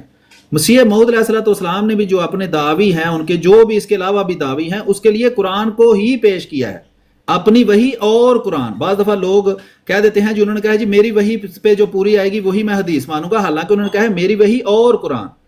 یعنی کہ قرآن جو ہے وہ اس کے ساتھ بالکل جڑا ہوا ہے، قرآن کریم کے خلاف تو مسیح علیہ السلام نہ کوئی دعویٰ کر سکتے ہیں، نہ کوئی اس کو مانے گا۔ انہوں نے جو دعویٰ کرنا ہے اس کے لیے قرآن سے دلیل دیتے ہیں، یعنی قرآن جو ہے وہ مسیح موعود علیہ السلام کے لیے بھی حجت ہے، لیکن وہ جو بات قرآن سے پیش کرتے ہیں اس کا ایک فہم ہے میرا ذاتی۔ جیسے میں نے عرض کیا، اگر آپ خود اپنے طور پر حدیثوں اور صحابہ کے کرام کو چھوڑ کر، سارے مفسرین کے کرام کو چھوڑ کر اگر قرآن کو سمجھنے کی کوشش کریں گے تو بہت سے مقامات ایسے ہیں جس میں آپ کا ذاتی تصور کہیں اور چلا جائے گا۔ لیکن اگر نبی اکرم صلی اللہ علیہ وسلم کی حدیث پڑھیں یا صحابہ کا کلام پڑھیں یا تفسیریں پڑھیں تو اب بالکل اور تصور پیش کر رہی ہوں گی۔ اسی لیے میں نے کہا ہے کہ پیش قرآن ہی ہوگا، کیونکہ قرآن آپ کے لیے حجت ہے، لیکن مسیح موعود علیہ السلام نے جو اس کی تشریح پیش کی ہے میں اس کو درست ثابت کروں گا، یہی تو میں نے کرنا ہے۔ ٹھیک ہے، کہ کروں گا میں آپ کے مسلمات سے، لیکن میں یہ نہیں کروں گا کہ مسیح موعود علیہ السلام تو کچھ اور کہہ رہے ہوں تو میں اپنے پاس ایک بات بنا کر آپ کو پیش کر دوں، نہیں جی وہ بات آپ چھوڑ دیں، میری بات سنیں، تو میری دلیل وہاں سے ہوگی۔ اگر آپ فرض کریں میری کسی بات کو رد کرنے کے لیے مسیح موعود علیہ السلام کا کلام پیش کرتے ہیں کہ جی سلیم صاحب آپ تو یہ تشریح کر رہے ہیں اور یہ مسیح موعود علیہ السلام مرزا صاحب تو یہ تشریح کر رہے ہیں، تو میں اپنی تشریح چھوڑ دوں گا، میں کہوں گا ٹھیک ہے بھائی، اسی کو تو حجت کہتے ہیں اور کیا حجت ہوتی ہے۔ مثلا آپ ایک بات کرتے ہیں، میں کہتا ہوں یہ قرآن کی آیت کے خلاف ہے آپ کی بات، تو آپ پر چونکہ وہ حجت ہے آپ کو اپنی بات چھوڑنی پڑے گی اور قرآن کی بات ماننی پڑے گی۔ اگر آپ رسول کریم صلی اللہ علیہ وسلم کے کلام کو ویسے ہی جیسے قرآن حجت ہے مانتے ہیں اور اس کو ضمنی کلام نہیں مانتے، آپ قرآن کی ایک تشریح پیش کرتے ہیں، میں رسول کریم صلی اللہ علیہ وسلم کا آپ کو کلام دکھا دیتا ہوں، آپ پر فرض ہے کہ آپ اپنی رائے چھوڑ کر رسول کریم صلی اللہ علیہ وسلم کی بات مانیں کیونکہ آپ نے ان کو حجت مانا ہے۔ تو یہ ہے بات، یہ ہے مقصد کرنے کا۔ اس کا مقصد نہیں ہے کہ ابھی قرآن کی بالکل ضرورت نہیں رہی، حدیث کو بالکل چھوڑ دینا چاہیے اور صرف روحانی غذائیں پڑھ لینی چاہیے تو اس سے سارا کچھ مل جائے گا۔ قرآن کی بھی وہی اہمیت موجود ہے، حدیث کی بھی اپنی جگہ اہمیت موجود ہے، لیکن ہم یہ سمجھتے ہیں کہ جو اس کی تعلیمات مسیح موعود علیہ السلام نے پیش کی ہیں وہی قرآن میں اصل میں تعلیمات تھی۔ جو احادیث کے سارے مجموعے سے مسیح موعود علیہ السلام نے نتیجہ نکالا ہے وہی اصل میں اس کی مراد تھی، اللہ نے وہی پیغام ہمیں دینا چاہا ہے۔ یہی تو ہمارا دعویٰ ہے کہ اسلام کی اصل تعلیمات جو تھیں وہ دنیا میں واضح نہیں رہی تھی اور اللہ تعالیٰ نے مسیح موعود علیہ السلام کو بھیجا ہے کہ آ کے اسلام کی تعلیمات کو ہی واضح کریں، اسی قرآن کو ہی دوبارہ پیش کریں، کوئی نیا قرآن نہیں کہ ان آیتوں کو چھوڑ دو، ان سب چیزوں کو چھوڑ کر تو میرے طرف سے تم نیا کوئی قرآن بنا لو۔ تو یہ مقصد ہے کہنے کا کہ یہ بھی حجت ہے، قرآن بھی حجت ہے۔ قرآن اس لیے حجت ہے کہ ہم قرآن سے ہی اس چیز کو ثابت کریں گے۔ مسیح موعود علیہ السلام نے جہاں بھی اپنا کوئی بھی دعویٰ پیش کیا ہے ساتھ قرآن سے اس کے دلائل دیے ہیں، لیکن جو انہوں نے دلائل دیے ہیں ان کو میں استعمال کروں گا۔ اگر میں اس کے علاوہ کچھ، اس کے خلاف کچھ استعمال کروں، آپ میرے سامنے مسیح علیہ السلام کا کلام پیش کریں، میں اپنی بات کو چھوڑ دوں گا، میں آپ کی بات سے متفق ہو جاؤں گا کہ میں غلط تھا، چونکہ میں نے انہیں حجت مانا ہے، اب جو وہ کہیں گے میں وہ ماننے کے لیے تیار۔ تو یہ مقصد ہے ان کو حجت کہنے کا۔ ٹھیک ہے جی، ٹھیک ہے۔ اگر اچھا کوئی یہاں پہ سلیم صاحب ایک دیکھیں نا، خیر وہ انشاءاللہ اس کو نا ہم پہلے اپنی باتیں اہم کر لیتے ہیں، اس کے بعد میں اس کو اینڈ پہ وہ بات کر لیں گے، کیونکہ جب آپ ایک بات کرتے ہیں نا کہ جی جو ہے نا وہ قرآن کریم اور ان کی وحی، تو وہ جو ہے نا احادیث کو قرآن کریم پہ پیش کرتے ہیں، قرآن کریم پہ پیش نہیں کرتے، قرآن کے حوالے سے اپنے فہم پہ پیش کرتے ہیں۔ اگر کہیں گے میں آپ کو اس کی مثالیں دے دوں گا، آپ جانتے ہیں کہ جہاں تک جیسے جاوید غامدی صاحب کا معاملہ ہے، ان کے اوپر تو کوئی بندہ یہ بھی نہیں کہہ سکتا نا کہ جی وہ روایتی جو ہے نا آرتھوڈاکس اسلام کی طرح وہ روایت کو لیتے ہیں، ایسے کرتے ہیں، وہ تو ایسا کچھ بھی نہیں کرتے۔ اس کے باوجود دیکھیں قرآن کریم کی آیات کی، وہ کہتے ہیں کہ قرآن کریم کا جو ٹیکسٹ ہے میں تو اس کو لے کے چل رہا ہوں، قرآن کے نظم کو لے کے چل رہا ہوں، جو ہے نا وہ جس طرح کی یہ زبان بولی جاتی تو اس کو میں لے کے چل رہا ہوں، جس کو کہتے ہیں وہ عربی معلیٰ کو لے کے چل رہا ہوں۔ اس سارے کے باوجود قرآن کی ایک آیت کی تفسیر وہ کرتے ہیں، اسی آیت کی تفسیر مرزا صاحب کرتے ہیں، دونوں کی مختلف ہے، اور دونوں کا دعویٰ کیا ہے کہ میں قرآن کو حکم بنا کے چل رہا ہوں۔ تو اصل میں قرآن کو حکم نہیں بنا رہے، نہ آپ بنا رہے ہیں نہ وہ بنا رہے ہیں۔ بات یہ کہنی چاہیے کہ قرآن کریم کے حوالے سے جو میرا فہم ہے میں اس کے اوپر حدیث کو پیش کرتا ہوں۔ قرآن کریم تو ایک ٹیکسٹ ہے، ٹیکسٹ تو خود سے خاموش ہے، ٹیکسٹ کو تو انٹرپریٹ کیا جاتا ہے، تو لہٰذا یہ نہیں کہنا چاہیے، اور یہ درست بھی نہیں ہے کہ جی مرزا صاحب جو ہے نا وہ حدیث کو قرآن پہ پیش کرتے، نہیں، وہ حدیث کو قرآن کے حوالے سے اپنے فہم پہ پیش کرتے ہیں۔ بہرحال وہ جو کہ سائڈ سے پوائنٹ ہے۔ تو ابھی ایک صرف جو بات آپ نے مجھ سے پوچھی تھی تاکہ وہ بیچ میں سے رہ نہ جائے، آپ نے پوچھا تھا کہ جی قرآن اور حدیث کے علاوہ جو باقی دو جو ہیں قیاس اور اجماع کے حوالے سے، جہاں تک تو قیاس کا تعلق ہے، چونکہ ہم تو بات کر رہے ہیں بنیادی عقائد کی، بنیادی عقائد جو ہے اس میں تو قیاس نہیں ہوتا. بنیادی جو عقائد ہیں وہ تو قطعی الدلالہ آیات سے اور احادیث سے صحیحہ متواترہ سے ثابت ہوتے ہیں، وہاں پہ تو قیاس کا عمل دخل نہیں ہے. جہاں تک تعلق آ گیا اجماع کا، تو جہاں تک اجماع کا تعلق ہے جو اہل علم کا، چونکہ اجماع ہمیشہ ہوتا ہے اہل علم کا، عوام کا تو اجماع نہیں ہوتا کسی بات پہ. عوام تو کل انعام ہے، بے خبر ہیں. تو اگر کسی بھی دور میں اہل علم کا کسی بات کے اوپر اجماع ثابت ہو جائے، ٹھیک ہے، تو جو اجماع امت ہے اس کو ہم حجت مانتے ہیں. لیکن اب اس کی تفصیلات ہیں کہ بھئی اجماع ثابت کیسے ہوتا ہے، اجماع سکوتی کون سا ایٹسیٹرا، اس کو ہم چھوڑ دیتے ہیں وہ تفصیلات کو. لیکن ان اے نٹ شیل اگر صحابہ کرام کسی بات پہ جمع ہو جائیں، یا صحابہ کرام کے بعد امت بطور امت جمہور جو علماء ہیں وہ کسی بات پہ جمع ہو جائیں اور جس کو بطور اجماع نقل کر دیا گیا ہو، چونکہ آپ بھی سلیم صاحب اس بات کو جانتے ہوں گے کہ جن باتوں پہ اگر اجماع کہا گیا ہے بھلے اس سے کسی نے اختلاف بھی کیا ہو، چونکہ اجماع کا مطلب یہ نہیں ہوتا کہ 100% علماء اس وقت کے اس بات سے متفق ہو جائیں. یہ اجماع کی تعریف کسی نے بھی نہیں کی ہے، ایک بات. اور دوسری بات یہ ہے کہ جہاں تک اجماع کا تعلق ہے، اجماع کے حوالے سے وہ صحابہ کرام ہوں، ان کا اجماع جو ہے وہ سب سے اوپر ہے، اس کا تو کوئی چیلنج ہی نہیں کرتا کہ صحابہ کسی بات پہ جمع ہو جائیں، ٹھیک ہے. لیکن اس کے بعد کے جو اجماع ہیں، اگر کسی نے مثال کے طور پہ دیکھیں ہماری جو عقائد کی جو کتابیں ہم پڑھتے ہیں جب اس کے اندر وہ کہتے ہیں جی کہ فلاں چیز کے اوپر اجماع ہے، مثلاً کہ حضرت عیسیٰ علیہ السلام کی جو حیات اور ان کے جو نزول ہے اس پہ اجماع ہے. اب اس پہ آپ کے ہمارے درمیان اختلاف ہو جاتا ہے، اس کے نزول کی بحث چلتی ہے کہ جو نزول کیسے ہوگا ایٹسیٹرا. لیکن مرزا صاحب اس بات کو مانتے ہیں کہ تواتر سے بات ہم تک پہنچی ہے کہ بھئی ان کا نزول ہونا ہے. تو بات ہی میں کرنا چاہ رہا ہوں کہ اجماع بالکل حجت ہے، ٹھیک ہے، لیکن ذرا اس کی شرائط تو موجود ہیں، اور اگر وہ جب آپ کسی بات پہ اجماع پیش کریں گے اس کو وہاں پہ دیکھ لیں گے. جی جناب. اچھا، ابھی جو قیاس کا تو آپ نے کہہ دیا کہ چونکہ قیاس جو ہے وہ عقائد پر نہیں ہوتا، اس لیے قیاس تو اس سلسلے میں کوئی حجت نہیں ہے عقائد کی صورت میں. لیکن اجماع جو ہے وہ آپ نے کہا کہ اس کو حجت ہم مانتے ہیں، چاہے وہ جزوی ہو اجماع. بے شک بعض افراد نے، یا مثلا فرض کریں اگر 100 عالم ہیں تو اس میں سے 4-5 اگر اختلاف بھی کر دیں تو اس کو بھی ہم اجماع ہی سمجھیں گے، کیونکہ اکثریت نے ایک بات پر اجماع کر لیا ہے. میں اس کی صرف ایک مثال دے کر آپ کی جو سوچ ہے نا اس کو واضح کرنا چاہوں گا کہ کیا میں ٹھیک سمجھا ہوں آپ کی بات. جیسے تقلید ہے، تقلید اس پر امت کا اجماع ہے، اور امت کی سمجھ لیں میری نظر میں 95% سے زیادہ اکثریت جو ہے وہ تقلید کو مانتی ہے. اور اس پر جیسا کہ آپ نے بیان کیا کہ اس کے لیے ایک تو بندے کا یا بعض لوگوں کا اس سے غیر متفق ہونا بھی کوئی معنی نہیں رکھتا، پھر بھی اجماع ثابت ہو جاتا ہے اور اجماع حجت شرعی ہے.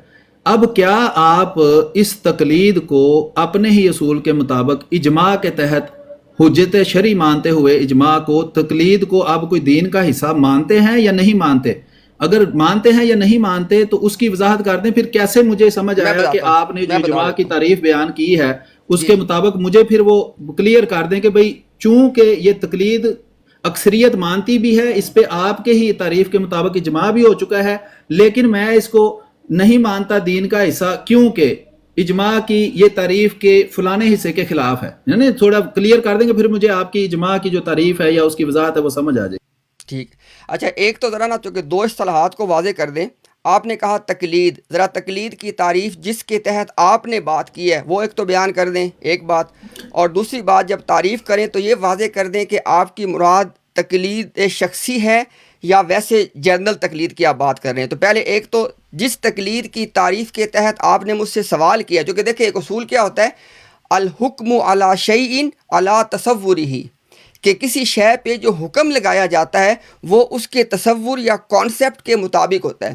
ہو سکتا ہے کہ آپ کے ذہن میں تقلید کی کوئی اور انڈرسٹینڈنگ ہو، تو ایک تو تقلید کی بتائیں آپ کے ذہن میں کیا انڈرسٹینڈنگ ہے، نمبر 1. نمبر 2 آپ یہ بتائیں کہ اس آپ تقلید شخصی کی بات کر رہے ہیں کہ اور اس کے بات کر. اور تیسری بات یہ بتا دیں کہ آپ نے کہا کہ تقلید کے اوپر اجماع ہے، وہ اس کا حوالہ بھی دے دیں. اچھا، اس میں نمبر 1 تو آپ نے کہا جی تقلید کی تعریف کیا ہے. تقلید سے دونوں کا سوالوں کا جواب اس میں آ جائے گا. جو تقلید کی تعریف ہے نا اس میں شخصی غیر شخصی کی بھی بات آ جائے گی.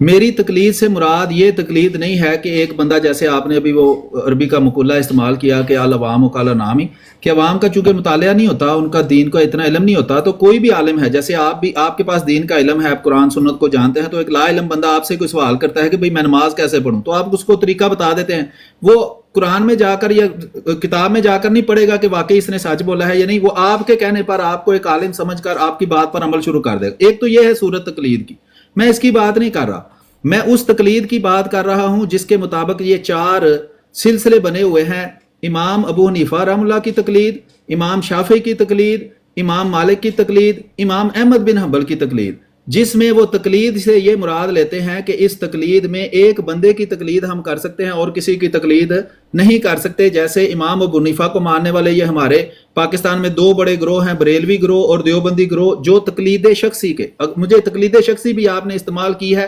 بعد پھر وہی آگے کہ الحکم علی شیء لا تصور ہی، کہ تقلید شخصی سے آپ کی کیا مراد ہے؟ اگر یہی مراد تھی کہ ایک شخص جیسے حضرت امام ابو حنیفہ ہیں، ایک معین شخص کی تقلید، اب وہی ہو گیا نا، وہی میں عرض کر رہا ہوں نا کہ ایک معین شخص ہے، امام ابو حنیفہ مثال کے طور پر ہم لے لیتے ہیں، باقی 3 سلسلے ساری دنیا میں موجود ہیں، لیکن پاکستان میں اکثریت جو ہے وہ امام ابو حنیفہ کی مقلد ہے۔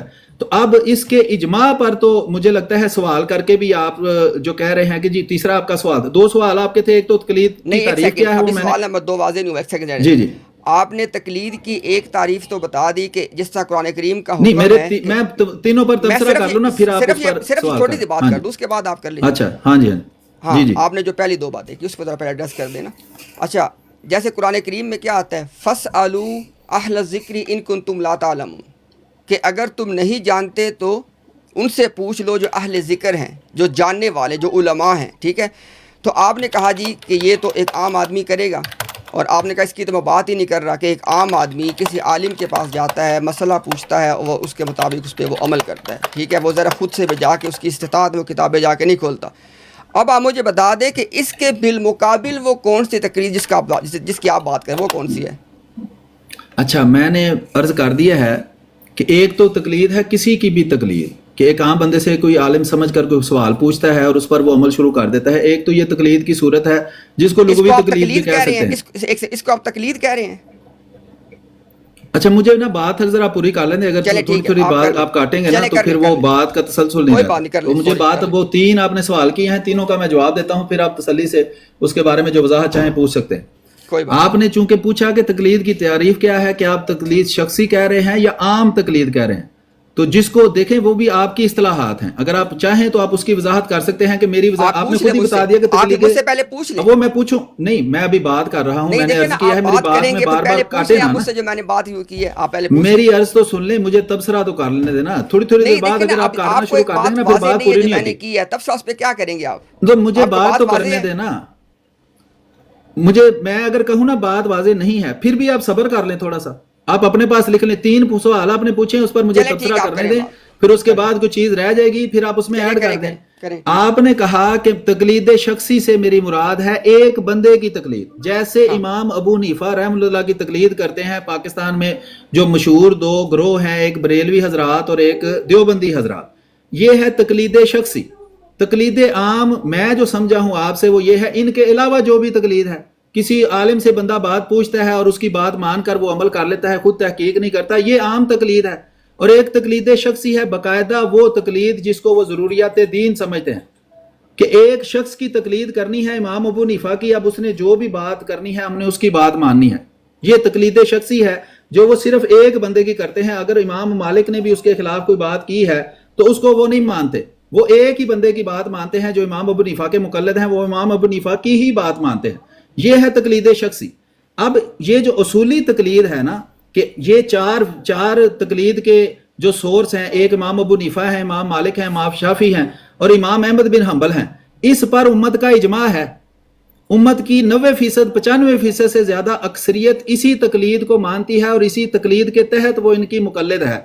اب آپ کی اپنی تعریف کے مطابق کہ اجماع یہ ہے کہ جو اکثریت علماء نے جس بات کو ایکسیپٹ کر لیا ہو اس کو میں اجماع امت سمجھتا ہوں، اور اجماع امت کو میں حجت شرعی سمجھتا ہوں۔ اور میرا سوال یہ تھا کہ آپ کی اس تعریف کو صحیح طرح سمجھنے کے لیے میں ایک مثال دیتا ہوں، اور بھی کافی مثالیں دی جا سکتی ہیں اس طرح کے اجماع پر، کہ ایک مثال ہے تقلید شخصی، اس کو ہم نے ڈیفائن کر لیا ہے، یہ تقلید شخصی ہے. اگر اس کے بارے میں مزید کچھ آپ پوچھنا چاہیں، بتانا چاہیں، میں بتا پوچھنا سکتے ہیں چاہتا ہوں کہ جی، میں جیسے پوچھنا امام چاہتا ابو حنیفہ رحمۃ اللہ علیہ کی تقلید ہے، اب اس طرح کی تقلید پر پاکستان کے اندر اکثریت جو ہے امام ابو حنیفہ کی مقلد ہے، اور باقی دنیا میں جو مقلدین ہیں وہ یا امام مالک کے ہیں، یا امام احمد بن حنبل کے ہیں، یا شافعی کے ہیں. اور امت کا اکثر و بیشتر حصہ، اکثر و بیشتر علماء خود مقلد تھے. جب اس پر اس طرح کا اجماع ہو چکا ہے جس طرح کا آپ مانتے ہیں، تو مجھے پہلے صرف یہ عرض کر دیں، صرف ایک فکرے میں اس کا جواب دے کر باقی تفصیل آپ کرنا چاہیں جو بھی کرنا چاہیں، تاکہ میرے بنیادی سوال کا جواب آئے اور اس کے بعد ہم اس کو تفصیل میں لے جائیں گے. کیا آپ تقلید شخصی کو دین کا بنیادی حصہ سمجھتے ہیں، یا حجت شرعی جو آپ نے اجماع بتائی ہے اس کے مطابق کیا تقلید شخصی جو ہے وہ اب آپ کی نظر میں چونکہ وہ حجت شرعی جو اجماع تھا اس سے ثابت ہو گئی ہے تو اس کا ماننا ضروری ہے یا نہیں ضروری؟ تو اس کا اگر ایک فکرے میں جواب دے کر آپ اس کے بعد مجھ سے سوال نہیں، کر فکرے سکتے میں ہیں، نہیں جواب تفصیل میں ہوتا، جا سکتے وہ ہیں. اتنی تقریر کا جواب تفصیل سے جواب دے دیں، ہاں تفصیل وہ سے جواب دے دیں. ہاں وہ تفصیل سے ہوتا ہے. اچھا، پہلی بات تو ایک ذرا بات کو آپ پہلے واضح کر دیں تاکہ میں آپ کا پورا کنسیپٹ سمجھ جاؤں. جب کوئی آدمی آئمہ میں سے کسی ایک امام کی، جس کو آپ کہہ رہے ہیں کہ تقلید شخصی جو آپ کے ذہن میں وہ کرے، اور اس کے سامنے یہ بات واضح ہو جائے کہ اس مسئلے کے اوپر جس شخص کی جس کی وہ تقلید کر رہا ہے اس کی رائے احادیث کے خلاف ہے، تو پھر بھی وہ ان کی تقلید کرے گا. اصولاً جو مقلد ہیں نا وہ اصولاً یہی مانتے ہیں جو آپ نے بھی بیان کیا ہے نا، وہ حدیث بھی اس کے خلاف آ جائے گی نا تو وہ حدیث کی بجائے اس شخص کی تقلید کریں گے. یہ تقلید کے بنیادی اصولوں میں سے ایک اصول ہے. ٹھیک ہے. نہیں سر، میں آپ سے جانتا ہوں آپ کے ذہن میں یہ بات تھی. ہاں، میرے علم کے مطابق جو مقلدین ہیں ان کے بنیادی اصولوں میں یہ بات شامل ہے. اور اس ابھی کو میرے آپ سوال کا کہتے ہیں جواب عرض تقلید کر دیں شخصی، گے. یعنی اس کو آپ کہتے ہیں تقلید جی شخصی؟ جی جی بالکل ٹھیک. بالکل اچھا، آپ بالکل دیکھیں یہی ذرا، تقلید اب شخصی ہے. آپ اس پہ ٹھیک ہو گیا، ابھی آپ اس پہ کوئی حوالہ پیش کریں کہ اس تقلید شخصی پہ اجماع امت ہے، حوالہ پیش کریں. اچھا، وہ میں ضرور آپ سے پیش کر دوں گا، وہ تو بات لمبی ہو جائے گی. مجھے صرف ایک، اگر آپ کی تعریف کے نہیں اس مطابق کے میں بغیر یہ سلیم اجماع صاحب بات ہی ثابت نہیں کر ہے. دوں. نہیں میری ایسے عرض سن دے نا، میری جی عرض تو سن لینا. جی میں یہ عرض کر رہا ہوں کہ جو اصول آپ نے بنیادی مان لیا ہے کہ اجماع اس چیز کا نام ہے کہ اکثریت علماء کی اس پہ متفق ہو جائے، یہ اجماع ہے. اور اجماع حجت شرعی آپ نے مانا ہے. اور دوسری کہ بات اجماع آپ مس کر حجت رہے ہیں. شرعی نہیں ہے. ایک بات مس کی آپ نے، دو نہیں، باتیں مجھے میں نے بات تو کی ہیں. پوری کرنے دینا. دوسری آپ بعد نہیں میں بتا دیں، اگر میں نہ لیکن بتاؤں آپ تو آپ بتا دیں. دیکھیں اور میری بات آپ اجماع کاٹ کی دیتے ہیں، وہ میری بات کا مقصد ہی نہیں رہتا. سلیم صاحب، آپ جب آپ میری بات بات کو درمیان میں کوٹ سے کر رہے ہیں اور کاٹیں گے مس نا، کوٹ کر رہے ہیں.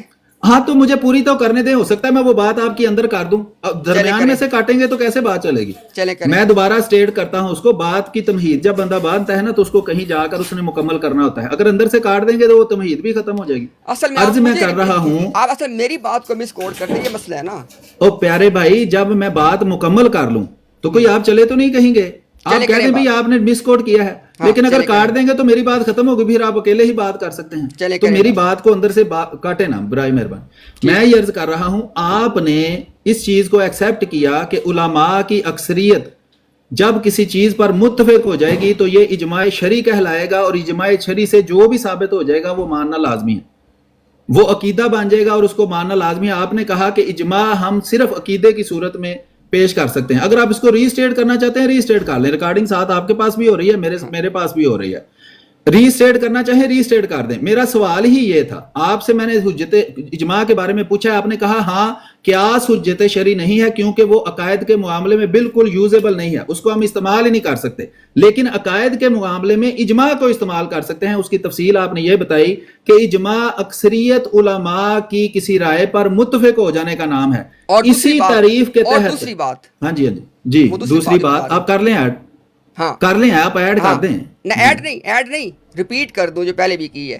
میں نے آپ سے کر لیں، کہا ریپیٹ کر لیں جیسے آپ میں نے آپ سے کہا دو چیزیں ہیں. ایک تو بات یہ ہے کہ کسی بھی عصر کے اندر، کسی بھی جو ہے نا وقت کے اندر، جو پہلی بات ہے کہ علماء کی، اہل علم جو ہیں، ان کی اکثریت، جمہور ان کا کسی بات کے اوپر متفق ہو جائے، نمبر ایک.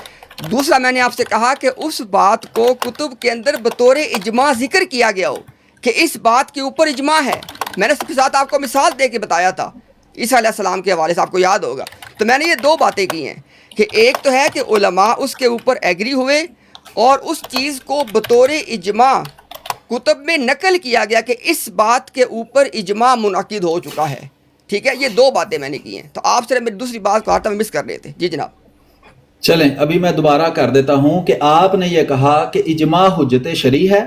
اجماع اگر علماء کی اکثریت کا کسی چیز پر ہو جائے گا تو وہ عقیدہ حجت شرعی سے ثابت ہو جائے گا, اس کو ماننا لازمی ہے. نہیں, دونوں باتیں. پھر آپ نے دوسری بات مس کر دی ہے. ابھی میں نے آپ کو بتائی. اچھا, یعنی کہ آپ کہہ رہے ہیں کہ یہ کہیں کہ وہ کتاب میں بھی انہوں نے لکھا ہو. نہیں, کتاب میں نہیں لکھا ہو. نہیں, آپ نے کہا کتب کے اندر بطور اجماع کا ذکر کیا گیا ہو. میں بتا دیتا ہوں نا, میں بتا دیتا ہوں. دیکھیں میں نے لکھا ہوا ہے وہ. ایک سیکنڈ دوبارہ بتا دیں. ہاں دوبارہ بتا دیں. ہاں جی صحیح. پہلی بات تو یہ ہے کہ اہل علم کسی بھی عصر کسی بھی دور کے اندر جو ہے وہ کسی بات کے اوپر متفق ہو گئے, ان کا اجماع ہو گیا. نمبر ایک. نمبر دو, اس چیز کو پھر نقل بھی کیا گیا کہ کتب کے اندر بتایا گیا کہ فلاں چیز کے اوپر اجماع ہے. جیسے میں نے آپ کو مثال دی ہے کہ عیسیٰ علیہ السلام کی حیات اور عیسیٰ علیہ السلام کے قرب قیامت میں نزول پہ اجماع امت ہے. تو صرف یہ نہیں کہ کسی نے سوچا کہ بھی فلاں دور میں اجماع ہو گیا ہوگا, تو وہ اجماع منعقد بھی ہوا ہے. نمبر ایک. اور نمبر دو, اس اجماع کو بطور اجماع کتب میں ذکر کیا گیا ہے. یہ دو باتیں. نہیں ناستا ہے انہوں میں. اچھا سوری. اچھا, میں یہ عرض کر رہا تھا کنو گمانا جی. جی نہیں کوئی بات نہیں, بے فکر رہیں آپ. نہیں, یہ کسے کہہ رہے تھے گھمانا ہے؟ کسے کہہ رہے تھے؟ اچھا پیارے بھائی, بات سننا چاہتے ہیں آپ؟ کسے کہہ رہے تھے کنو میں گھمانا ہے, وہ کسے کہہ رہے تھے؟ وہ میری پرائیویٹ گفتگو ہے, اس کا آپ سے کوئی تعلق نہیں. آپ کیوں پریشان ہو رہے ہیں؟ یہ کس کو کہہ رہے تھے کہ آپ بھائی آپ کے بارے میں نہیں کہہ رہا, یہاں فیملی پوری بیٹھی ہوئی ہے. گھمانے کے لیے آتے ہیں کہ بات کرنے کے لیے آتے ہیں عدل و انصاف کے ساتھ. اچھا امتیاز صاحب, ابھی بات آگے کرنا چاہ رہے ہیں آپ؟ وہ میرے بچے یہاں بیٹھے ہوئے ہیں. نہیں, ایک سیکنڈ. وہاں ان سے میں نے اگر ان سے میں نے نہیں کہا, رکے ٹھہرے ذرا. ہاں اچھا. آپ کا یہ انداز ہے بات کرنے کا, اس طرح حق کو تلاش کرتے کہ میں لوگوں کو گھمانا ہے. آپ کون ہے گھمانے والے؟ اچھا, ابھی آپ نے غصہ چڑھ گیا ہے آپ کو؟ ٹھیک ہے, غصہ نہیں چڑھ گیا. آپ ذرا اپنی تہذیب کا اندازہ کریں. آپ اپنے آپ کو علمی شخصیت کہنے کے دعوے کرتے ہیں. اچھا, لوگوں کو گھمانے کے لیے آتے ہیں آپ. ٹھیک ہے, ابھی آپ کا غصہ ٹھنڈا ہو گیا ہے. کوئی کم ٹھہر تو جائے نا, کم از کم کو بنیادی تہذیب تو ہوتی ہے بات کرنے کی. اینو میں گھمانا ہے, نہیں تہذیب, بات سنیں نا. ابھی ٹھیک ہے, ابھی غصہ ٹھنڈا ہو گیا ہے. غصہ ٹھنڈا نہیں ہو گیا. آپ اپنی بات پہ پہلے معذرت کریں.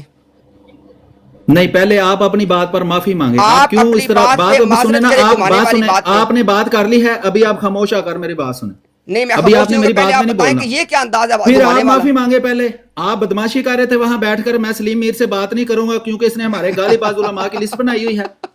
آپ معافی مانگے پہلے اس پر. معافی مانگے. آپ بدماشی کر رہے تھے, میں بات نہیں کروں گا. ابھی آپ بات کرنے بھی آ رہے ہیں. سبحان اللہ, میں ہاں تو بتائیں نا, آپ کیوں کہہ رہے تھے کہ میں سلیم میر سے بات نہیں کروں گا؟ آپ گھمائیں گے پہلے ہی, میں تو آپ کا چکر اتار رہا ہوں. آپ پہلے پیدا تو ہو لیں, آپ گھمائیں گے ہمیں. نہیں, آپ تو پیدا ہو گئے ہیں نا. ہاں, آپ پیدا ہو لیں پہلے. آپ تو کہہ رہے تھے آپ مجھ سے بات نہیں کرنا چاہتے کیونکہ آپ کے بات سنیں, اس لیے میں کہہ رہا ہوں نا کہ آپ نے بات کر لی ہے نا. کیوں ٹھہروں میں, کیوں ٹھہروں بھائی؟ آپ نے آپ کی بات میں نے سنی ہے نا. ہاں تو آپ کی بات سنی, میں نے آپ کی بات سنی ہے کہ نہیں؟ ابھی میری بات مکمل ہو گئی ہے آپ کی بات. آپ کوئی ضروری بات نہیں کر رہے, آپ نے بھی بات کی ہے. نہیں, پہلے آپ ٹائم لگائیں میرا, میں پہلے بات کروں گا پھر آپ بات کریں. ٹائم لگائیں. کون سا ٹائم لگائیں؟ کون سا آپ مسلسل بول رہے ہیں, آپ مسلسل بول رہے ہیں, تو ابھی کیوں بولتے جا رہے ہیں؟ آپ نے اپنی بات تسلی سے کر لی ہے, ابھی مجھے بات کرنے دیں.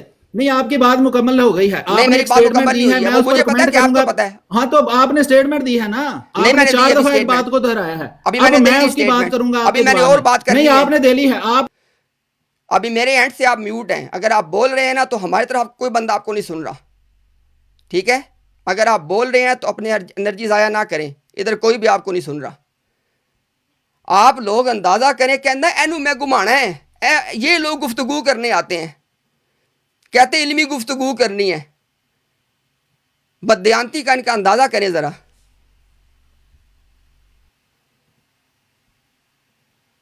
اینو میں گھمانا ہے. چلے جناب آ جائیں, بھاگ گیا ہے.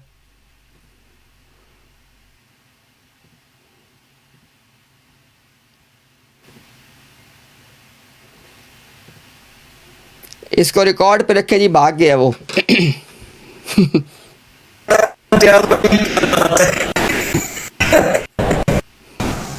اینو میں گھمانا ہے.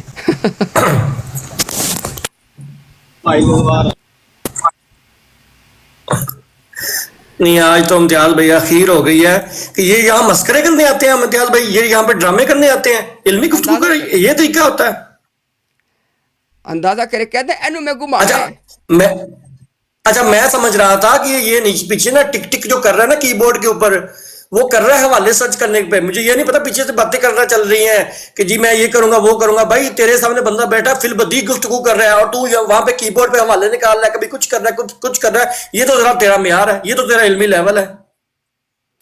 اور ابھی یہ جو بات کر کے گیا ہے نا کہ تقلید شخصی کے اوپر اجماع کا یہ دعویٰ کر کے گیا ہے، یہ سمجھتا ہے کہ یہ پتہ نہیں مطلب ہے میں اپنے گھر میں بیٹھ کے بات کر رہا ہے، یہاں پہ کوئی بات کرنی آسان ہے؟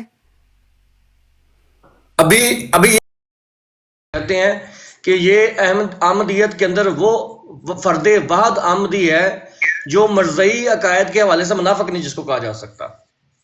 یہاں تک تو ٹھیک بات ٹھیک ہے، اتنی بات ٹھیک ہے، اتنی بات اتنی ٹھیک بات ہے. ٹھیک ہے. اور جو یہ باتیں کر کے گیا ہے نا، اس کی باتیں اب دوسرے مرزیوں کے سامنے جائیں گے اور پوچھے جائیں گے کہ مرزئی سلیم میر کا یہ موقف تم مانتے ہو؟ آؤ سامنے ہونے تھے. السلام علیکم امتیاز بھائی، کیسے ہیں؟ وعلیکم السلام ورحمۃ اللہ. جی وکاس بھائی سب خیریت؟ آپ بتائیں خیریت ہے؟ الحمدللہ الحمدللہ. یہ اسی وجہ سے نا رضی بھاگ گیا تھا آپ سے ڈیبیٹ کرنے میں، کیونکہ اس کو پتہ ہے کہ اس طرح کے میراثی جو آتے ہیں نا، اس کے مربی، وہ اس طرح کی حرکتیں کر کے چلے جاتے ہیں، اور جب آپ ان کو کوٹ کرو گے نا تو رضی ان کو فالو اپ نہیں کر پائے گا. تبھی کہہ رہا تھا کہ جی میں نے ڈیبیٹ نہیں کرنی، کہ ہمارے بندوں کی، ہمارے اسکالرس کی لگا سکتا ہے چیزیں، پر ہم اس کی مربیوں کی نہیں لگا سکتے. تو یہ ان کا لیول ہے.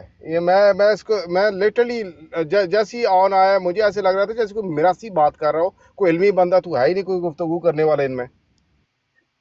اچھا امتیاز نہیں آپ جی بھائی، جی کیا یہ سوچ سکتے ہیں کہ اس کے ساتھ اور بھی لوگ بیٹھے تھے اس کی ہیلپ کرنے کے لیے؟ اچھا پیچھے تو کسی خاتون کی آواز تھی، ایک تو کسی خاتون کی بھی آواز تھی، کوئی خاتون ہے نا یہ جو ریکارڈنگ میں آئی ہے.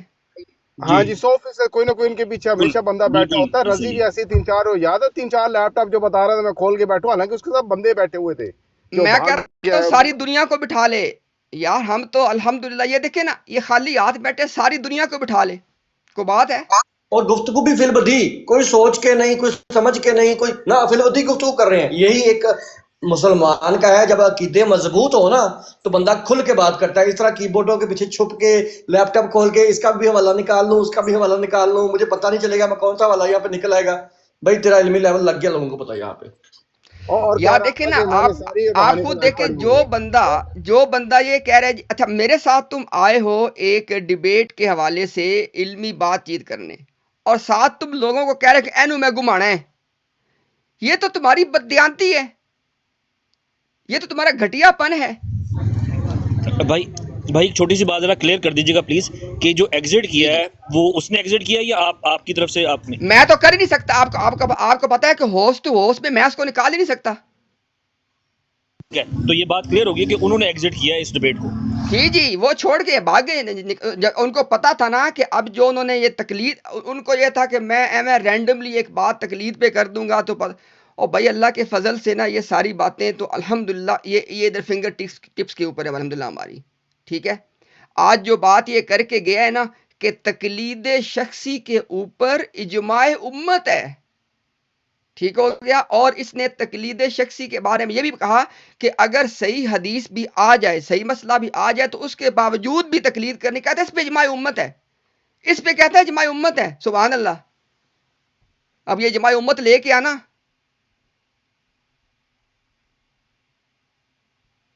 جی جناب آؤ کے کریں بات.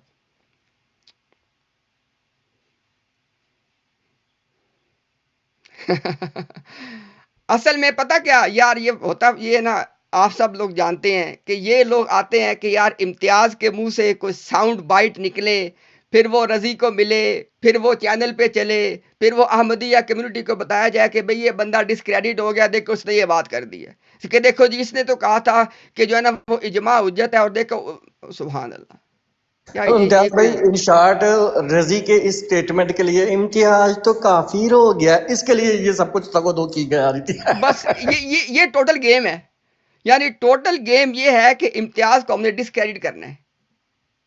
یعنی یہ بالکل ان کے پیش نظر نہیں. چلیں ایک تو یہ ہو گیا، کوئی بات نہیں، اگر اللہ نے انشاءاللہ خیر رکھی زندگی ہوئی تو بات تو ہو جائے گی. پھر بھی باتیں تو ساری ویسے بھی ڈیبیٹ کے حوالے سے طے ہو چکی ہیں، ریکارڈنگ میں بھی آ چکی ہیں، انہی باتوں پہ ڈیبیٹ ہونی ہے. تقلید شخصی کا حوالہ انہوں نے دینا ہے کہ تقلید شخصی ان معنی میں کہ نبی پاک صلی اللہ علیہ وسلم کی صحیح حدیث کے خلاف تقلید کرنی ہے کسی بندے کی، کہتا ہے اس پہ اجماع امت ہے. ٹھیک ہے، یہ حوالہ وہ لے کے آئے گا. آپ اندازہ کریں اس آدمی کا نالج دیکھیں ذرا. جس آدمی کو تھوڑا بہت بھی اسلام کا علم ہے، اس کو پتہ ہے کہ آئمہ سے باقاعدہ یہ قول موجود ہے، امام ابو حنیفہ رحمہ اللہ سے موجود ہے اور دیگر علماء سے بھی. انہوں نے کہا کہ اگر میری بات کہ آپ کو اس کے خلاف اگر تمہیں حدیث مل جاتی ہے تو تم نے میرے قول کو چھوڑ دینا ہے اور تم نے حدیث کو لینا ہے. یہ کہتا ہے اجماع ہے. اجماع کہاں سے آ گیا؟ امتیاز بھائی اگر باقی دوست بات چل رہی ہے تو پلیز ذرا وہ حصہ ریپیٹ کر دیا جائے جو اس نے قرآن اور حدیث کے اوپر مرزا غلام محمد قادیانی کو قاضی اور حکم بنایا ہے نا. پلیز ریپیٹ کر دیں کہ یہ جو عقائد وہ بتا کے گیا ہے، کیا عام قادیانی عام احمدی کو پتہ تھی یہ عقائد؟ کیا عام احمدی عام قادیانی یہ عقیدہ رکھتا ہے؟ یہ پلیز اس کو ریپیٹ کریں تاکہ لوگوں کو پتہ چلے. السلام علیکم. اور یہ وعلیکم السلام جی عثمان بھائی. میں بس ایک چھوٹی سی بات کرنی ہے کہ جماعت احمدیہ والوں سن لو، وہ ہمیں نہیں گھما رہا، وہ تم لوگوں کو گھما رہا ہے. ہمیں وہ نہیں اللہ کا شکر ہے گھما سکتا، نہ ہمیں اتنا کچھ ہے پرابلم. وہ جماعت کو گھما رہا ہے اپنی دکھانے کے لیے کہ میں بہت چیز ہوں، میں امتیاز کو پھنسا رہا ہوں، میں یہ کر رہا ہوں، میں وہ کر رہا ہوں. دھوکہ دے رہا تم لوگوں کو، سب کو. وہ ہمیں تو کچھ دھوکہ نہیں دے رہا، ہمارے تو لیے تو اللہ کا قرآن سامنے پڑا ہوا ہے، ان کو گھما رہا ہے وہ. جزاک اللہ. اصل میں آپ ایک بات دیکھیں نا، حالانکہ ذرا یہ باتیں ساری جو اس طرح کی باتیں یہ کرتے ہیں نا، یہ مائک میوٹ کر کے کرتے ہیں، لیکن اللہ تعالیٰ نے قرآن میں ایک اعلان فرمایا ہے، وَمَكَرُوا وَمَكَرَ اللَّهُ وَاللَّهُ خَيْرُ الْمَاكِرِينَ، کہ اللہ تعالیٰ کی جو تدبیر ہے نا وہ ہر تدبیر سے بہتر ہوتی ہے، ہر تدبیر سے اوپر ہوتی ہے. یہ جو اس نے ابھی بات کی ہے، اب مجھے بتائیں کہ ان لوگوں کی آنیسٹی ان کے پاس پہلے بھی کون سی ان کے پاس تھی، لیکن اب ان کی بات کی حیثیت کیا رہ گئی ہے بالکل کہ کچھ بھی یہ نہیں. لوگ لوگوں کو گمانے کے لیے آتے ہیں. اچھا امتیاز بھی نیچے کوئی آمدی ہوں گے تو ان کو لینا کال پہ کہ نہیں؟ نہیں ابھی رہنے دیں. ڈیمیج کنٹرول کرنے کے لیے آئیں گے، چھوڑ دیں آج ان کو. جو ان کو ڈیمیج ہو گیا ہے نا اس کا لطف لیں، جو ڈیمیج ہو گیا اس کو انشاءاللہ اس پہ لطف لیں اس کا.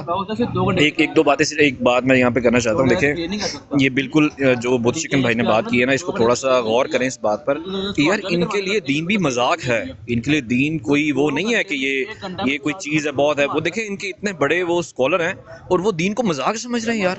یار یہ کیا گفتگو کر رہے ہیں وہ، مطلب ریلی میں اس کو کیا کہوں. اور بھائی